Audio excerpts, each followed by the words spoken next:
Hi students, how's it going? E aí alunos, tudo bem com vocês? Vamos começar a nossa aula de inglês e hoje vamos tratar de um assunto diferente. Vamos tratar hoje de verbos modais em inglês, que para quem não ouviu ainda falar sobre eles em inglês, eles são chamados de modal verbs. Sim galera, modal verbs são verbos que, como a gente já conhece verbos auxiliares, como o verbo do, né, no simple present tense, que no passado ele fica did, e ele não tem significado, ou seja, vocês sabem que eles apenas transformam o verbo principal no tempo verbal, ou presente ou passado, ou seja, ele não tem uma tradução naquela frase. Já nos verbos modais, que a gente vai falar hoje, que é um assunto novo, tá galera? Os verbos modais, eles têm sim significado, e eles funcionam tanto como um verbo auxiliar, como eles modificam totalmente a frase, ou seja, eles são chamados de verbos modais, né? Porque eles são verbos aí também que vão moldar a sua frase, e além disso eles são verbos defectivos, tá galera? Eles não têm um passado lógico, viu, nas frases. Então a gente vai conhecer eles hoje, tá? E a gente vai, assim, entender como é que é o uso de cada um deles. Bom, para começo de conversa, o que é um verbo modal, como eu falei para vocês? A gente vai primeiro ver a definição e depois a gente vai conseguir ter um reflexo, né, de como é que a gente aplica isso em contexto e como vocês podem estar dominando esses verbos modais no dia a dia de vocês, tá? Então, um verbo modal é um tipo de verbo, né, auxiliar que ajuda o verbo principal, ou seja, que ele vai dar uma, vamos dizer assim, ele vai transformar o verbo principal, ele vai fazer com que a minha frase tenha um significado diferente com esse verbo, vai dar total credibilidade, esse verbo modal, à minha frase.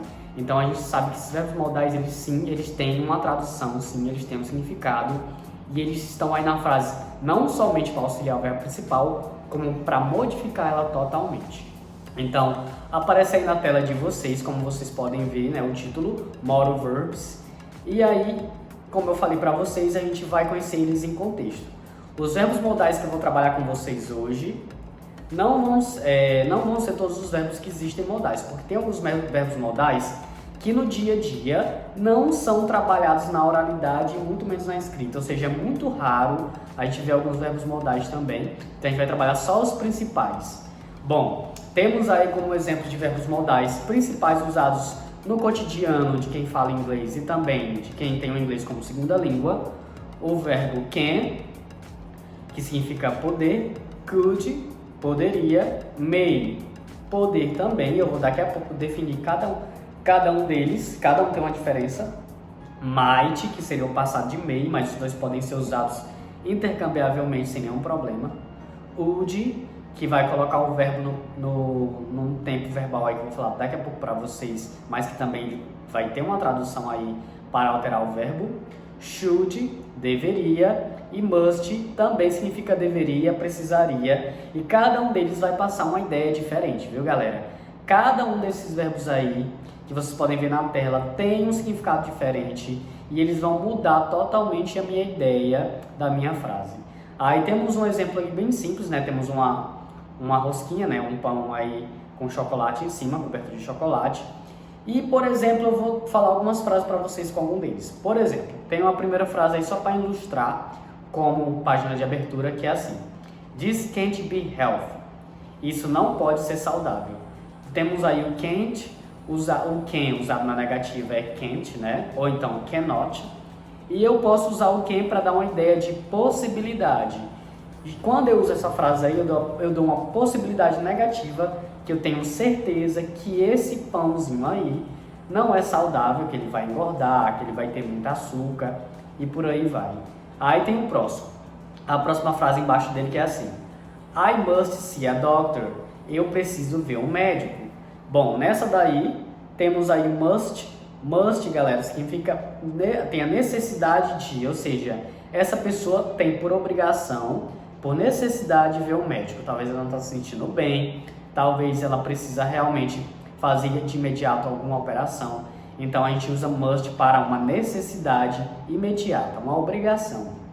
E tem a próxima, may I eat this apple? Eu posso comer essa maçã? E aí may sendo usado como uma possibilidade remota, algo mais polite, ou seja, mais educado. E may também dá a ideia de probabilidade. E temos o próximo aí que é You should exercise more. você deveria se exercitar mais. Should aí dá a ideia de dever, no sentido de conselhos. Vocês vão lembrar bem dos seus pais, né, quando eles dão um conselho para vocês, ou um amigo conselheiro, ou até mesmo o seu professor dando conselho para você. Quando você lembrar de conselhos dessas pessoas, lembrem que should dá esse significado de um conselho, tá? Ele não significa conselho, ele significa deveria, deve, no sentido de um conselho.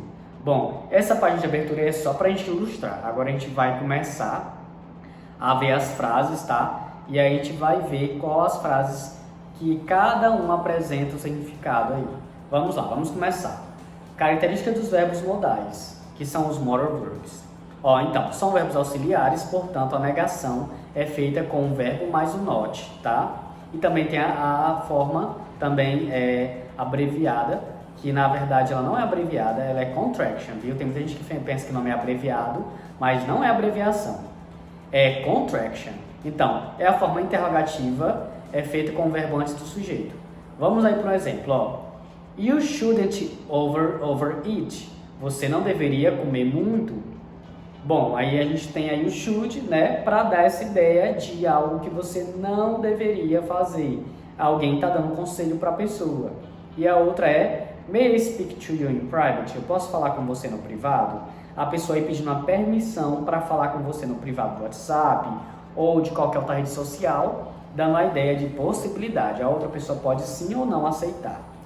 Bom, esses daí são os verbos modais que eu apresentei para vocês só para ilustrar. Agora a gente vai conhecer eles a fundo, tá? Vamos começar com may e might, tá? Bom, galera, may e might. May e might podem ser usados para falar sobre possibilidades ou probabilidades remotas. Probabilidade remota, galera, é quando algo poderia ter acontecido num tempo atrás que hoje é impossível acontecer, né? Algo que você não tem como resgatar, só se você entrasse na máquina do tempo, né? Então, vamos nos exemplos aí. Temos o exemplo aí, we may ou we might be late to the meeting. Podemos chegar atrasados à reunião. Próxima. I may or might go to the party tonight. É possível que eu vá para a festa hoje à noite. Percebam que may e might podem ser usados intercambiavelmente e não vai mudar muito nessa questão aí de significado, tá? Então aí podem perceber que may e might podem sim ser usados um ou outro, tá? Você não pode botar os dois, dando a ideia de uma possibilidade remota ou uma possibilidade real que é mais educado de se pedir com may ou might. Próxima. Bom, temos mais exemplos aí, né? O outro exemplo é This may or might make a mess. Isso pode fazer uma bagunça. I may or might have gotten a speeding ticket on my way home. Eu poderia ter tomado uma multa por excesso de velocidade no meu caminho para casa. Próxima. Sally may or might not make it to the meeting on time. She's stuck in traffic. É possível que Sally não consiga chegar à reunião a tempo. Ela está presa no trânsito. Bom, então para vocês conseguirem ilustrar bem, né, que may e might dão essa ideia mais formal de possibilidade de algo acontecer e também dão a ideia de algo que provavelmente pode estar acontecendo, mas você não tem certeza. Por exemplo, Sally poderia estar atrasada à reunião, né? A gente não sabe bem. Talvez ela possa estar assim presa no trânsito. Bom, a negativa de usa-se may, não might, para pedir ou dar permissão, formalmente. Se você quiser pedir vamos dizer assim, um pedido para alguém sobre algo que você quer fazer e você vai ter a resposta dessa pessoa se é sim ou não, você não pode usar might. Exemplo, may I use the bathroom? Posso usar o banheiro? You may go out with your friends after you finish your homework. Você pode sair com seus amigos depois de terminar a sua lição. Observação. Quem pode ser usado em todas as situações que eu falei abaixo, tá? Mas quem é a forma informal de may, ou seja, eu posso usar quem, mas quem dá uma ideia de possibilidade maior e também uma identidade mais informal para o seu diálogo. Bom, agora vamos para must. Galera, must, como eu falei lá no início, utilizamos must para falar sobre obrigações ou para fazer deduções. O que é fazer dedução? Dedução é você ter aí uma opinião sua de algo que você acha que é verdade ou não, ou seja, é uma dedução. Você não tem artifícios para provar se você está certo ou não. Bom, must normalmente traduz-se por deve, precisa ou tem que em português. Exemplos. It's freezing outside, you must be cold. Está congelado lá fora, você deveria estar com frio. You must not let anyone leave the room. Você não deve ou não pode deixar ninguém sair da sala. Percebam que nessa frase aí, está frio, você deve estar com frio. Eu estou dando uma dedução que possivelmente, pelo que eu observei em você, você está se tremendo, ou você está tossindo, espirrando, você está se congelando e pegando até mesmo um resfriado. Então eu posso falar, you must be cold, você só pode estar ficando com frio. E imagina aquela frase, né? Fulano de tal fez uma loucura. E aí você viu aquela loucura e você fala para ela em português. Você só poderia ser louco, né? Bom, isso daí é uma dedução, né? Porque ninguém vai provar ainda se essa pessoa está louca ou não, e você está usando isso como uma dedução, mesmo que seja uma brincadeira, né? E isso em inglês ficaria assim, então, ó. You must be mad. You must be mad. Ou então, you must be crazy.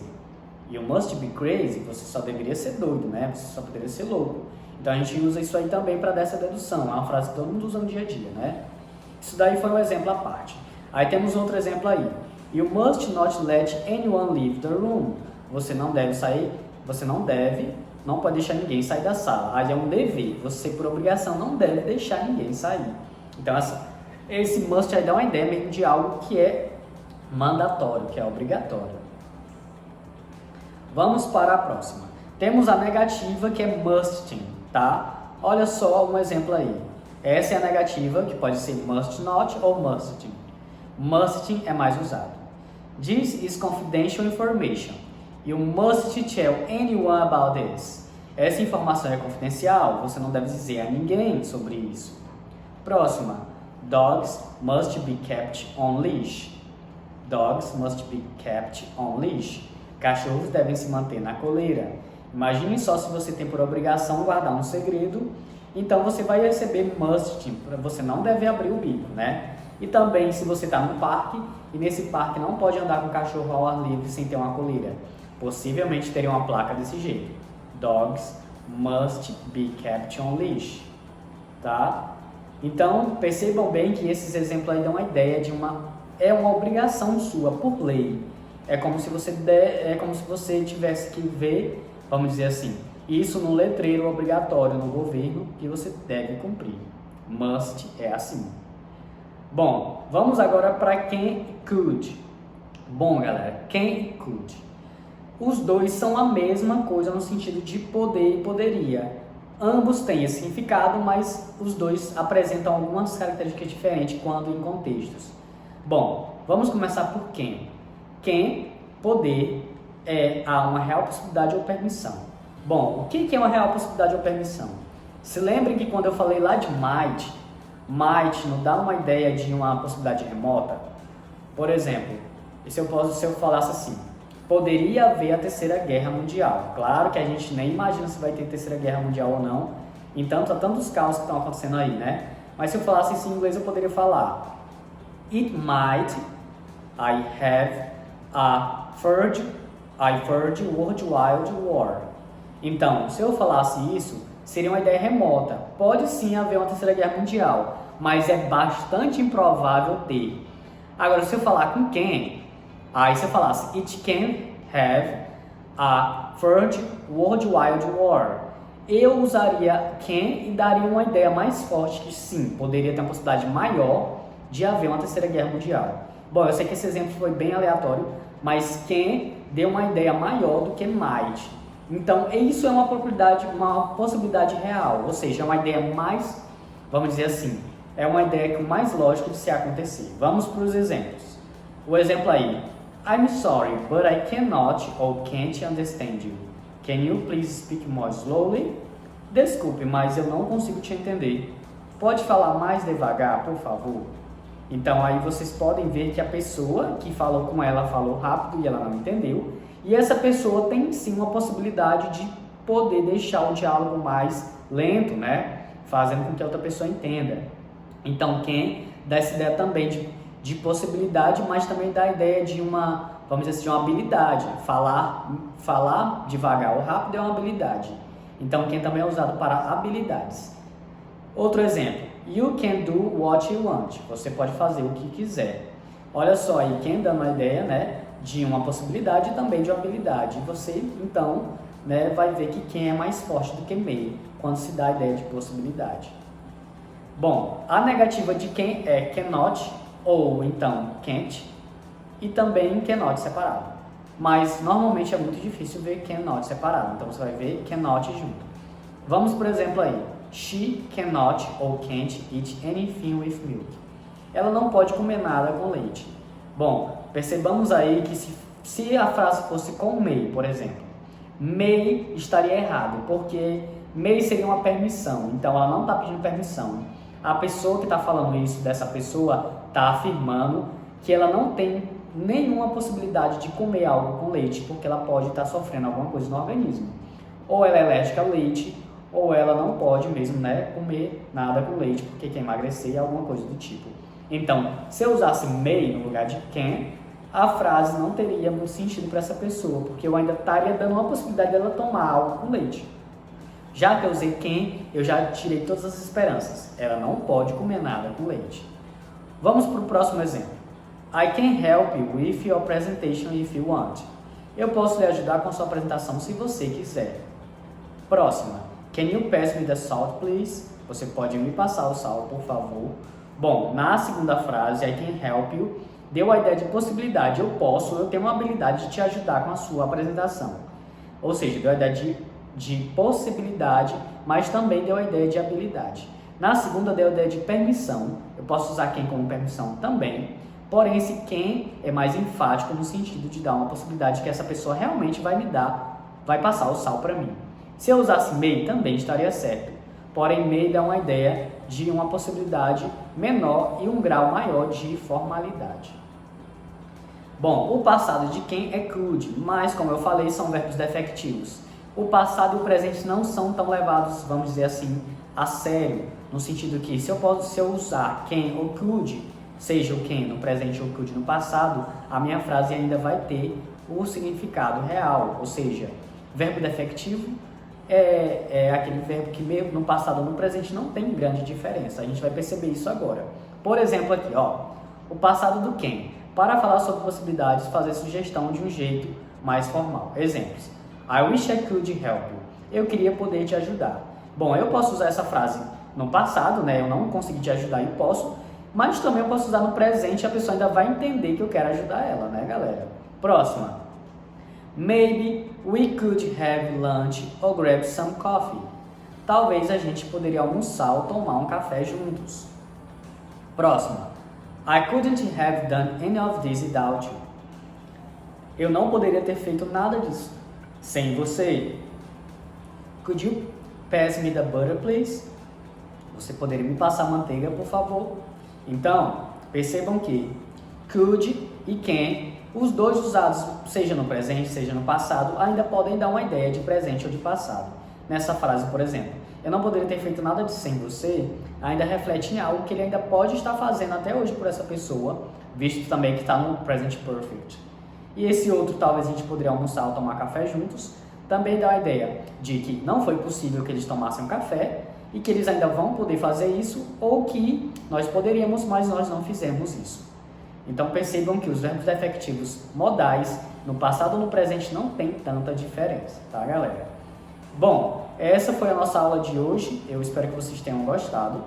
Na próxima aula a gente vai conhecer mais outros verbos modais, tá? Para essa videoaula não ficar tão longa assim.